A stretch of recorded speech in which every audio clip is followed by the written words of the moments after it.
Bienvenue sur Midi 1, c'est le livre dont tout le monde parle en ce moment, un essai passionnant sur les bouleversements géopolitiques au Moyen-Orient ou quand un virus vient faire bouger les lignes. Le prophète et la pandémie vient de sortir aux éditions Gallimard.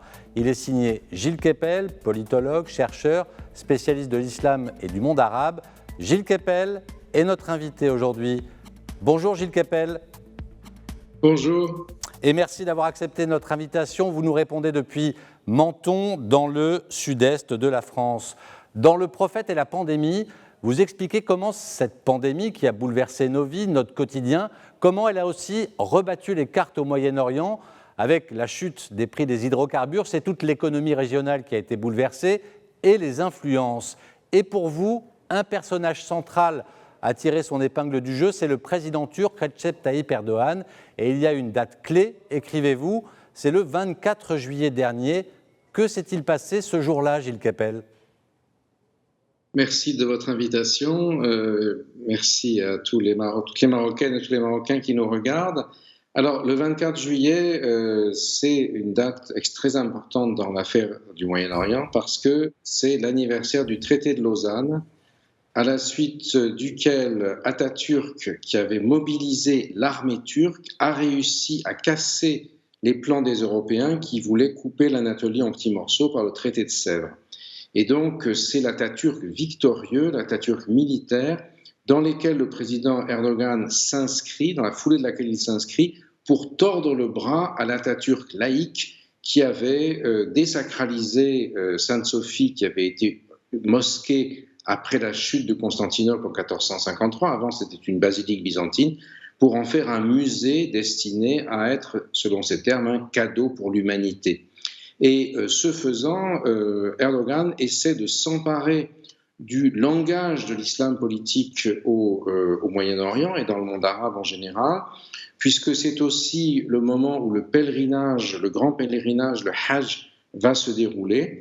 Les dirigeants saoudiens respectent scrupuleusement les règles contre la pandémie. Il y a très peu de monde pour éviter une explosion de la contamination dans le monde musulman.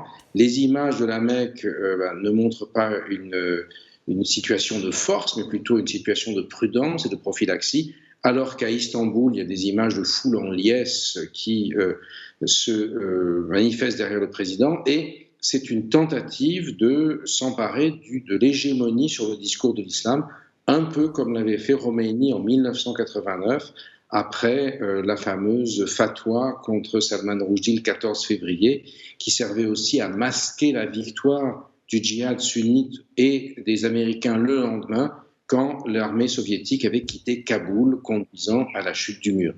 Donc on voit bien comment, dans ce contexte de bouleversement complet, un certain nombre d'acteurs s'efforcent de tirer leur épingle du jeu, ce que j'appelle dans le livre l'axe fréro-chiite, allié en soutien à l'islam politique des frères musulmans, face à ce qui sera une autre entente qui va s'établir, l'entente d'Abraham, initiée par le président Trump à la fin de son mandat, mais qui va rassembler avec Israël, qui avait déjà fait la paix avec l'Égypte et la Jordanie, les Émirats, le Bahreïn, c'est-à-dire derrière, bien sûr, le soutien saoudien, le Soudan et, bien sûr, et c'est important pour ceux qui nous écoutent, le Maroc. Alors, le prophète et la pandémie, vous auriez pu l'appeler les prophètes, puisqu'il y a, vous le disiez, Mohamed, mais aussi Abraham.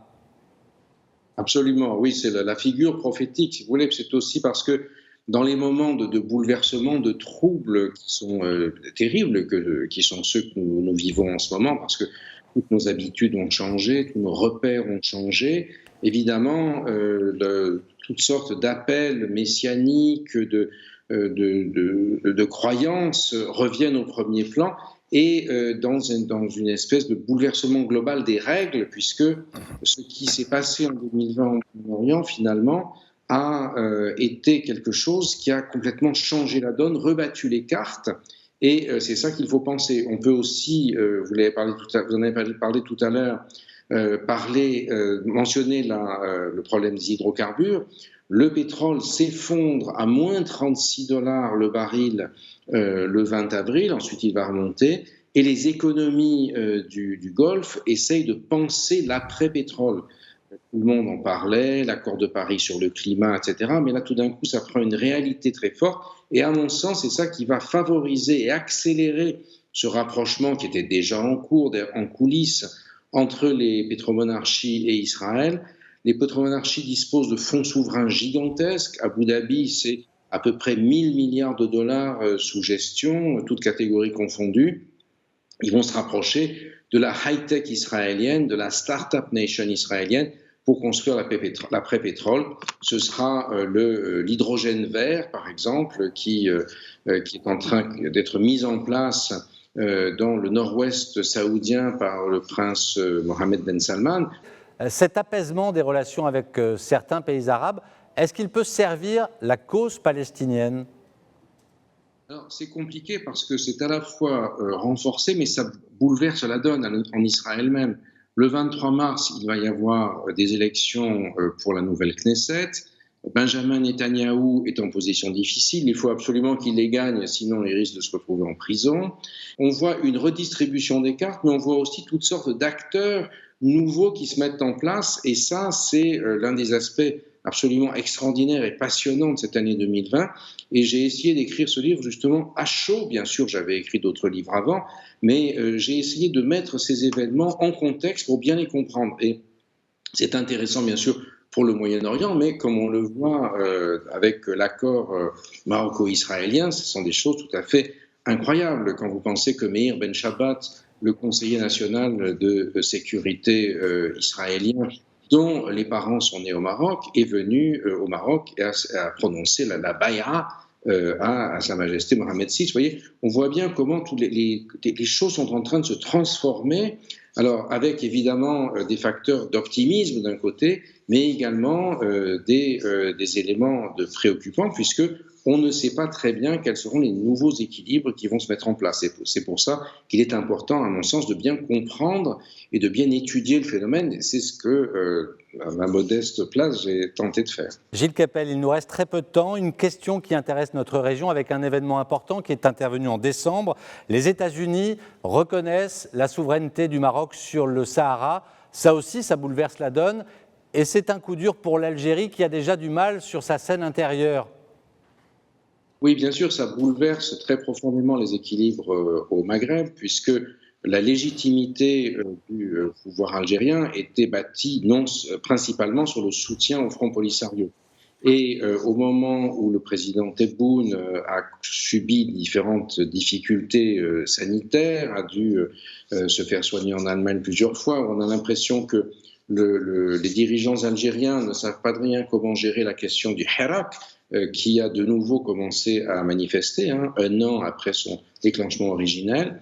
Donc on voit bien que tout ça va obliger les différents pays du Maghreb, différents gouvernements du Maghreb, probablement à se mettre autour de la table et à arriver à discuter pour construire un Maghreb commun, puisque, y compris pour nous, vu d'Europe, les bisbilles maghrébines posent de très gros problèmes, puisque ça se traduit par des difficultés de sécurité, d'immigration clandestine, de terrorisme, de trafic de drogue, etc.